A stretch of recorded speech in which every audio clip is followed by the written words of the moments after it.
y'all. Asha Hawksworth here again to remind you that not every redneck is MAGA, although way too many of them are, but that's the boiling pot we frogs find ourselves in nowadays. It's too bad that there's not some way that people could learn the folly of repeating historical patterns and avoid decisions that result in millions of dead people.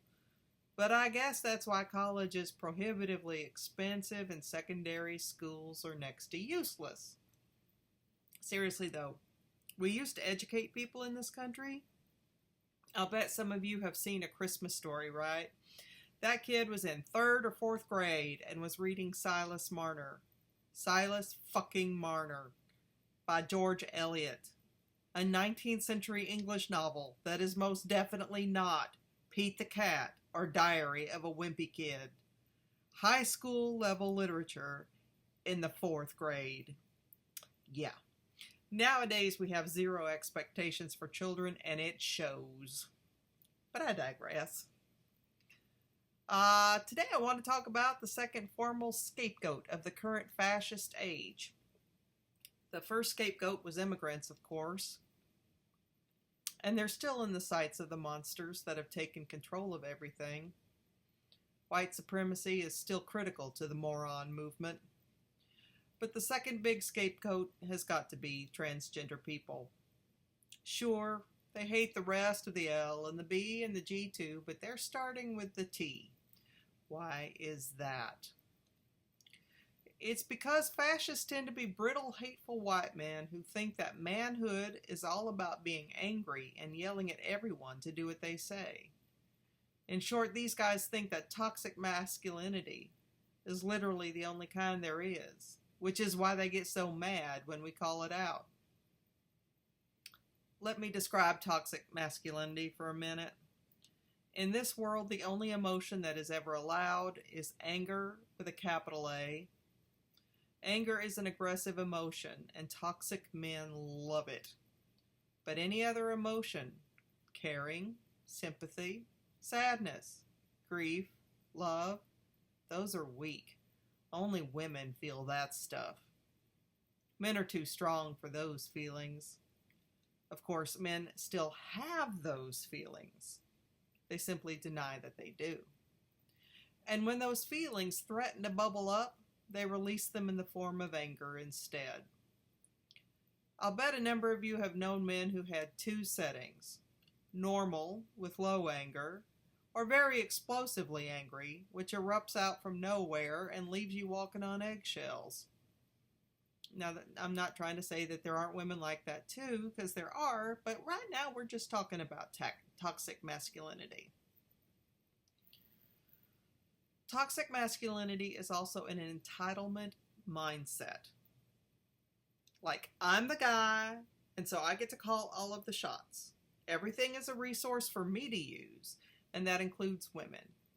If you exist, little lady, then I have the right to ogle you, fill you up, and make comments to you, because the world and everything in it exists for his benefit.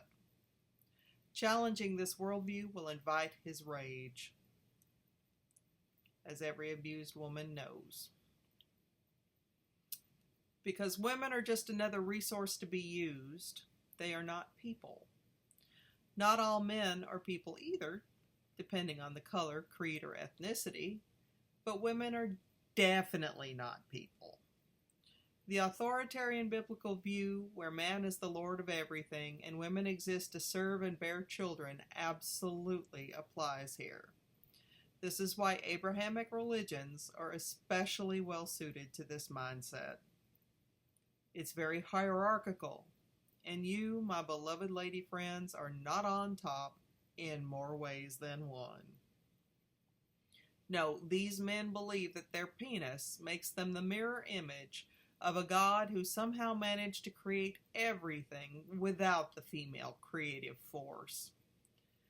They aren't benevolent gods either.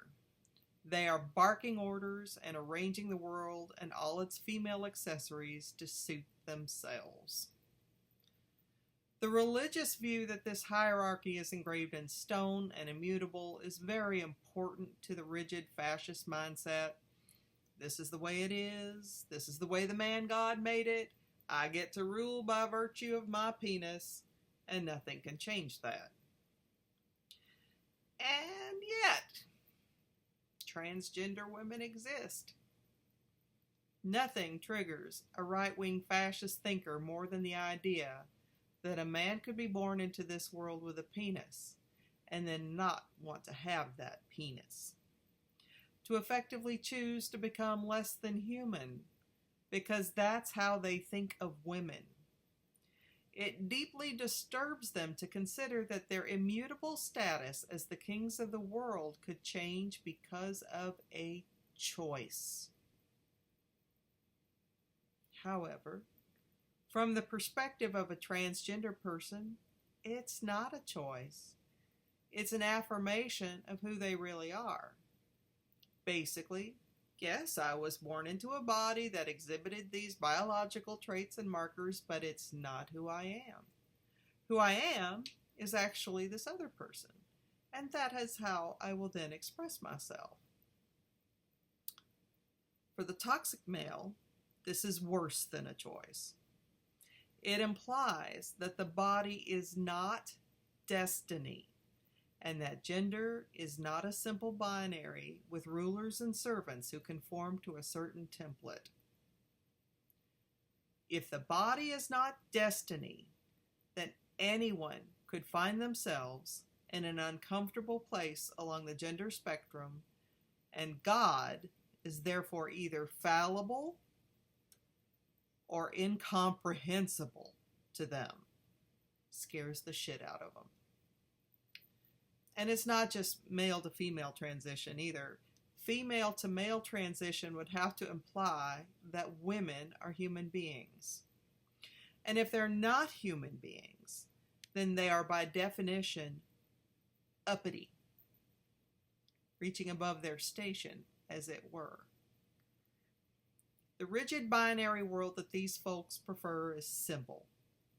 So simple a child could understand it, and the fact is that they are still children trying to simplify a complex world in ways that make themselves feel better. It would be so much easier to pretend that transgender people don't exist, that by simply erasing pronouns, we could erase ideas. That isn't working. So they'll try to erase people because fascists always do. And I can tell all of you very plainly that once fascists start to erase people, they don't stop with this group or that group. They keep widening the field of targets because everyone triggers them in some way or another. Gays and lesbians, obviously. Who else will be declared unfit by these purifiers of society? The disabled? You bet. They're just sucking up your tax dollars by living. The Jews, certainly. We'll start with the ones who protest genocide. We'll even call them anti-Semitic. Muslims, duh, we've been doing that since 2001. We've killed so many Muslims already, why stop there? Pagans, hang those uppity women for witches. Black people? Well, when you live in a time when some people are out loud pondering the virtues of slavery, you kind of get the problem here. But yes, we start with the smallest minority in the country and mark them as easy targets because they sure do trigger the Nazis, and they've managed to convince a lot of average Americans that these people are scary. Even Hermione's creator, that woman, has decided that transgender people are bad for women. Unfortunately, it's always possible to find plenty of white women who will carry water for the fascist contingent. The problem we have is that too many people are angry at the wrong people. Your transgender neighbor is just trying to live their lives. It's not their job to make you feel better about yours. Your gay, lesbian, bisexual, etc. neighbors, are just trying to live their lives. Your Jewish and Muslim and Hindu and pagan neighbors just trying to live their lives. Your Hispanic, Black, Native American neighbors just trying to live their lives. The only people who are threatening lives are the ones who want absolute control over everything. The technocrats, the capitalists, the bankers, the politicians, they don't care about you. They're sociopathic. They care about preserving a crooked system that is weighted against you in their favor on purpose. If you carry water for them, they will thank you with nothing. Your job, your pension, your drinking water, your food supply, the very air you breathe is all on the chopping block. You're a natural resource, and if they can exploit you, they will. If they can't, they'll cut you loose. No one is coming to save us, folks. We don't have time to wait for a midterm that may not happen. And certainly not for the Democrats who are doing nothing. What the fuck is with the paddles, people? God damn it. It's up to us to stand together as a united front and save ourselves. We can. There's more of us. Trust me on this. Remember, it's a free country if we still want it. We need a general strike. Think about it. Take care, y'all. Love you.